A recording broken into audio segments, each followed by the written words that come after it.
Bienvenue dans le nord-ouest de l'Italie. Nous voici à la neige dans le Piémont où la station de Bardonecchia est à l'honneur. La Coupe d'Europe FIS de ski cross vient poser ses spatules sur des pentes idéalement taillées pour la pratique. Le ski cross ne cesse de se développer et de devenir un sport de glisse populaire et majeur. Des règles simples, un spectacle efficace pour une discipline demandant de l'engagement sur la neige.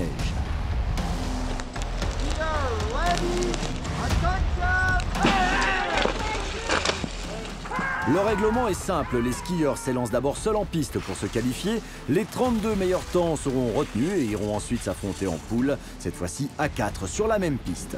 Des courses intenses et spectaculaires, les 2 meilleurs garçons ou filles de chaque run se qualifient pour le tour suivant jusqu'à la grande finale. Des nerfs solides, un niveau de ski surélevé, du respect et de l'engagement à la fois, c'est ça le ski cross.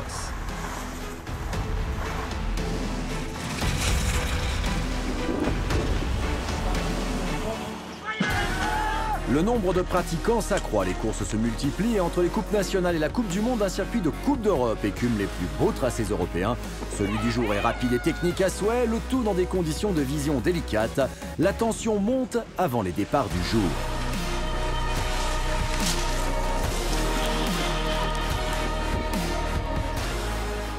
C'est une course à Bardonecchia, je dirais, très technique. Typé géant, une belle partie de géant en bas, un beau mur et en haut assez plat, mais il y a quand même des virages. Donc c'est pour ça aussi que je pense que ça nous réussit. Les Français, la technique en général, on s'en sort plutôt pas mal. C'est une très belle piste qui est relativement raide dans son milieu. Une partie géant peut être très intéressante. C'est là où on voit la différence entre les bons skieurs et les très bons. Cette piste demande du très haut niveau. Il faut beaucoup de technique. C'est une piste avec des grandes courbes, comme sur un Super G, et avec d'autres passages particulièrement difficiles. Il faut un entraînement solide, c'est le plus important. Il faut prendre bien sûr le meilleur départ, rester devant ensuite et se méfier des passages difficiles en fin de tracé.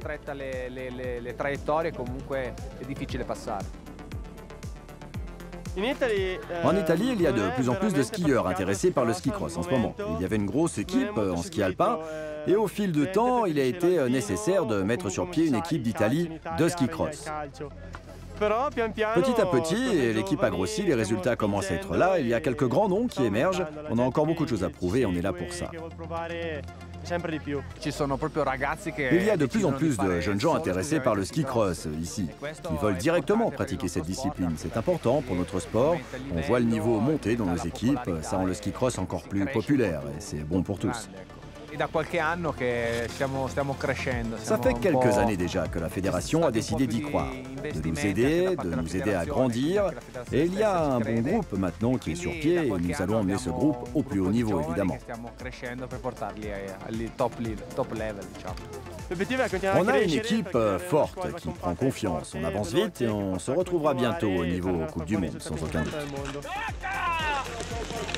On va toujours chercher des alpins avec quand même un gros passé technique, c'est ce qu'il nous faut. Après, il leur faut un petit temps d'adaptation plus ou moins long selon certains, quoi. Et puis bah là, par exemple, oui, on a la François Place qui court avec nous sur cette course. Il a un gros passé d'alpin, je crois qu'il a une cinquantaine de départs en Coupe du Monde de géant slalom. Il fait très mal sur les qualifications, il est très très rapide, surtout sur une piste comme ça. Ouais. On rigole bien, il y a un bon esprit de groupe et c'est sympa, quoi. Après, ce qui m'a donné envie aussi de venir dans le ski cross, c'est que de toute façon en alpin ils voulaient plus de moi, donc du coup voilà, moi j'ai demandé, j'ai posé des questions, savoir si on voulait me prendre un peu ici et ils ont accepté, donc du coup moi je suis content parce que j'avais encore envie de faire de la compétition.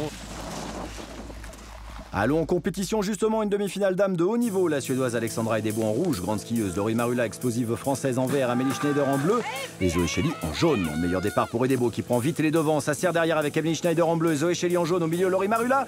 Ouh, ça s'est accroché au passage, la française Marula chute avec la Suisse. Mauvais départ pour ces deux-là, Edebo et Schneider n'ont plus qu'à rejoindre l'arrivée à leur rythme. Ce duo ira en finale, les deux autres en petite finale pour les places 5 à 8 du classement du jour. La Coupe d'Europe est une coupe continentale ouverte à tous les continents, d'où les Canadiennes sur la ligne, Abby McEwen en bleu, Alexandra Jelcic en jaune, la Suédoise Lisa Andersson en rouge, la Suissesse Talina Gontenbön en vert. Les équipes scandinaves ont une science de la préparation des skis, bonne glisse, une technique irréprochable pour Andersson en tête, Abby McEwen est légèrement décrochée, attaquée par Talina Gontenbön, une course extrêmement rapide. Les écarts sont faits entre ces 4 filles. Ça va être des conditions plus difficiles aussi en niveau visibilité dans la journée. En bas, il y a un banc de brouillard. Anderson a levé un peu le pied, ce qui permet à la Canadienne McEwen de recoller. McEwen qui prend la speed de la Suédoise. Ça lui permet de coller à la tête et de distancier Gantenbein, la troisième. On le voit, elle n'a pas de prise de risque, hein. Inutile entre les deux premières. Elles ont décroché leur poursuivante et se savent qualifier pour aller en finale si elles maintiennent leur avance. On arrive sur la fin de tracé, une dernière plongée sur la ligne d'arrivée.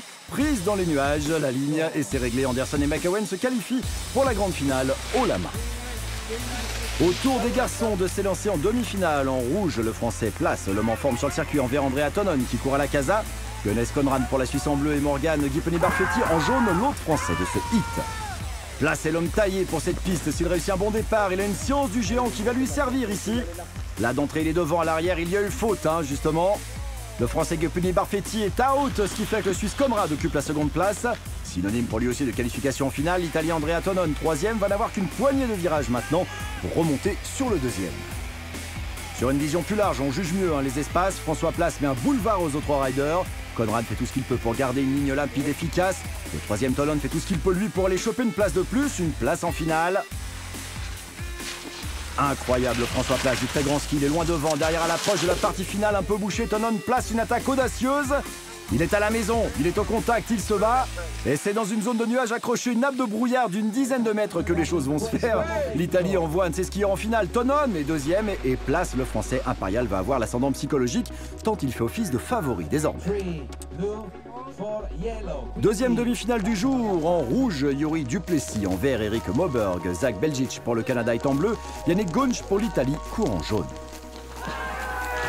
Ouch, énorme départ du Français Duplessis en rouge derrière. Il prend la spie en vert, Eric Moberg. Gunch en jaune court à la maison. Inutile de dire qu'il va attaquer tous azimuts. En revanche, le Canadien Belgic semble déjà décroché. Il a du métier, Duplessis, le leader expérimenté dorénavant. Il skie vite et va profiter peut-être de la bataille qui s'annonce derrière lui entre Moberg et Gunch. Avec l'embuscade d'un Canadien qui profitera de la moindre faute. Oula, ça s'est rapproché. Le groupe de skieurs est à nouveau compact. Le Canadien est plus rapide sur l'intérieur. Il revient dans le jeu. Et oui, Gunch en veut trop, il passe quatrième, Belzic en bleu va tenter de reprendre Moberg maintenant, tandis que Duplessis, lui, mène bien ce hit. On arrive sur la toute fin de parcours, dans la zone embrumée, mais rien ne vous échappera, là, c'est bien Duplessis qui va l'emporter, suivi de Moberg, cette série de demi est finie. On va passer après aux petites finales, toujours disputées car précieuses pour empocher des points en général, ce sont les rounds qui octroient les places 5 à 8 de cette FIS Europa Cup à Bardonecchia en Italie. Une petite finale avec deux représentantes suisses. Talina Gantenbein en rouge et Zoé Chély en jaune. Alexandra Velchi, la Canadienne, est en bleu et Laurie Marulaz, la Française, est en vert. C'est cette dernière qui part fort sur le côté, mais elle va partir un peu trop fort et direct à la faute, alors qu'elle faisait partie des favoris de ce hit. Velchi, la Canadienne, se retrouve prise dans un sandwich suisse, mais va parvenir à s'extraire de la masse. En jaune, on la voit en bas de l'écran. Zoé Chély aussi a fauté, entraînant la Canadienne à sortir du tracé. Talina Gantenbein est seule en piste. Une petite finale expédiée rapidement. Un scénario de course assez rare. La Suède en force dans cette finale d'âme. Alexandra Edebo est en rouge, Lisa Anderson en vert. Elles vont batailler avec Amélie Schneider en bleu et Abby McEwen en jaune. D'entrée, les deux Suédoises s'installent aux commandes. Intelligemment, elles ne se gênent pas. Amélie Schneider est décalée en bleu, elle a du mal à passer l'autre parcours. Et elle va se faire prendre sur le premier intérieur par McEwen en jaune.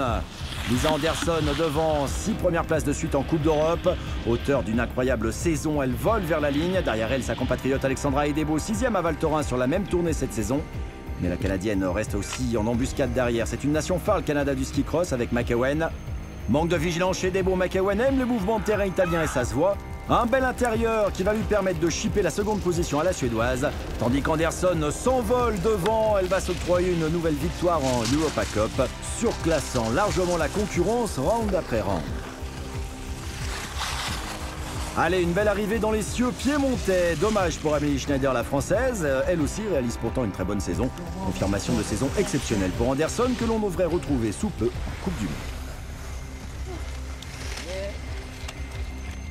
Je crois qu'aujourd'hui, j'ai fait la course parfaite. J'ai réussi tous mes starts et tous mes hits, les uns après les autres.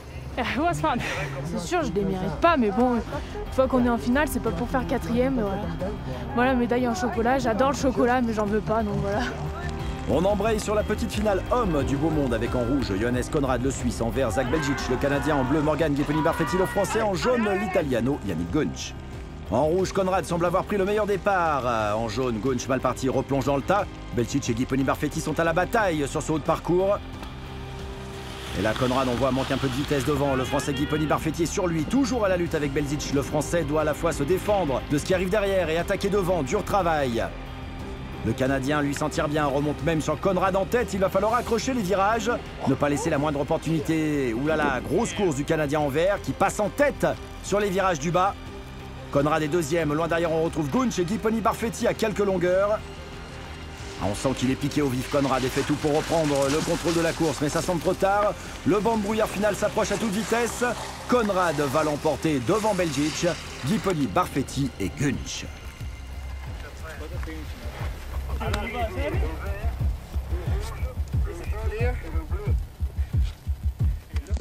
Dans cette finale homme, on retrouve le Frenchie volant François Place en rouge, accompagné par Yuri Duplessis en vert, Eric Moberg est en bleu, Andrea Tonon représentant la botte est en jaune. D'entrée de jeu, en rouge et vert, le duo français Place Duplessis réalise un départ explosif. Seul en bleu sur le bord de tracé semble tenir bon l'Italien, lui se retrouve quatrième. Ce sont presque les deux Français qui se gênent à l'entrée du premier virage. À nouveau, François Place qui montre ses qualités de géantiste, un avantage sur cette piste avec des courbes taillées comme sur un tracé alpin, avec quelques menus obstacles, virage relevé, mouvement de terrain en plus. Derrière lui, Yuri Duplessis est en bonne position, beaucoup de vitesse, mais en bleu, le troisième temporaire du Rhône, Eric Moberg, le Suédois, est quasiment sur ses skis à la colle. Gunch est quatrième en embuscade. Sur cette succession de virages, on voit un Place royal loin devant, il choisit la ligne idéale, esquive vite. Derrière, ça se frictionne un peu.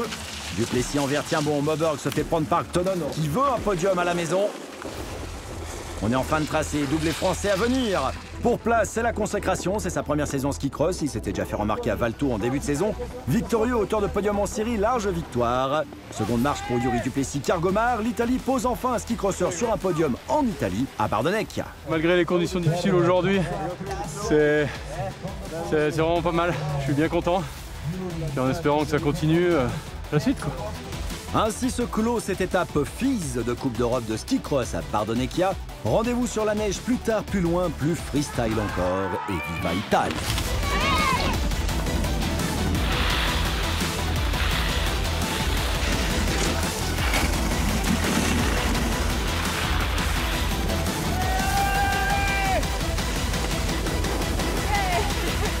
Oh mon gars.